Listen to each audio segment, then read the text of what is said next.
Team India మూలస్తంభాలు Rohit Sharma, Virat Kohli టెస్టుల నుంచి తప్పుకున్నారు. దీంతో సుదీర్ఘ ఫార్మాట్లో వాళ్లను ఎవరు భర్తీ చేస్తారనే చర్చలు ఊపందుకున్నాయి.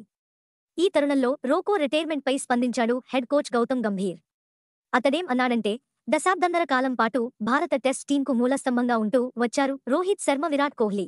బ్యాటర్లుగానే గాక కెప్టెన్లుగానూ జట్టుకు సేవలు అందించారు. టెస్టుల్లో టీమిండియా నంబర్ 1 ర్యాంక్కు చేరుకోవడం, స్వదేశంతో పాటు విదేశాల్లోనూ పెత్తనం చలాయించడంలో ఈ ఇద్దరు స్టార్లు కీలక పాత్ర పోషించారు. అయితే ఉన్న పళంగా వీళ్లు రిటైర్మెంట్ ప్రకటించారు. మొదట రోహిత్, ఆ తర్వాత విరాట్ టెస్టుల్లో నుంచి తప్పుకుంటున్నట్లు వెల్లడించారు. దీంతో వీళ్లను ఎవరు భర్తీ చేస్తారని చర్చలు జరుగుతున్నాయి. ఈ లోటు ఎప్పటికీ పూడ్చలేనిదనే అభిప్రాయాలు వ్యక్తమవుతున్నాయి. ఈ తరుణంలో రోకో రిటైర్మెంట్పై స్పందించాడు team India head coach Gautam Gambhir. ఆట మొదలుపెట్టిన ప్రతి ఒక్కరూ ఏదో ఒక రోజు ముగించాల్సిందేనని చెప్పాడు. గౌతీ ఇంకా ఏమన్నాడంటే, కెరీర్ అన్నాక ఏదో ఒక రోజు దానికి శుభం కార్డు పడాల్సిందేనని గంభీర్ అన్నాడు. అయితే రిటైర్మెంట్ అనేది ప్రతి ఆటగాడి వ్యక్తిగత నిర్ణయమని తెలిపాడు. ఈ విషయంలో ఇతరుల జోక్యం ఉండొద్దన్నాడు. ఈ అంశంలో ప్లేయర్లకు తప్ప వేరే వాళ్లకు ఏ హక్కు ఉండదని చెప్పుకొచ్చాడు గౌతీ. సెలెక్టర్, కోచ్ లేదా ఎవరైనా కానివ్వండి, ఒక ఆటగాడికి ఎప్పుడు రిటైర్ అవ్వాలో చెప్పే హక్కు ఎవరికీ లేదన్నాడు.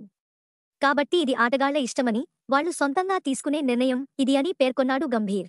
రిటైర్మెంట్ విషయంలో రోహిత్ కోహ్లీ తీసుకున్న డెసిషన్కు అంతా మద్దతుగా నిలవాలని కోరాడు. అయితే రోకో వెళ్లిపోవడంతో వారి స్థానాల్లో ఆడేందుకు కుర్రాళ్లకు అద్భుతమైన అవకాశం దొరికిందని, దీన్ని యువకులు అందిపుచ్చుకోవాలన్నాడు భారత కోచ్. దేశం కోసం ఆడే ఛాన్స్ దొరికినప్పుడు తాము స్పెషల్ అని నిరూపించుకోవాల్సిన బాధ్యత యువ ఆటగాళ్ల మీద ఉందన్నాడు గంభీర్. అయితే ఇది అంత సులువు కాదని, టీమిండియాకు ఆడుతున్నప్పుడు ఉండే ఒత్తిడిని ఎదుర్కోవడం పెద్ద సవాల్ అని వివరించాడు. రోహిత్ కోహ్లీ రిటైర్మెంట్పై గంభీర్ స్పందించిన తీరుపై భిన్నాభిప్రాయాలు వ్యక్తమవుతున్నాయి. ఇది వాళ్ల సొంత నిర్ణయమని, ఇందులో ఇతరుల జోక్యం ఉండదంటూ అతడు తేల్చేశాడని కొందరు నెటిజన్స్ అంటున్నారు.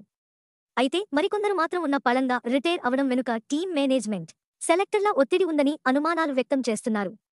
గౌతీ చెప్పినంత మాత్రాన అతడి పాత్ర లేదని అనుకోవడానికి లేదని కామెంట్స్ చేస్తున్నారు. రోకో వైదొలిగారనే బాధ గంభీర్ మాటల్లో పెద్దగా కనిపించడం లేదని అంటున్నారు. వాళ్ల స్థానాలను భర్తీ చేయడం మీదే ఎక్కువ ఫోకస్ చేశాడని చెబుతున్నారు.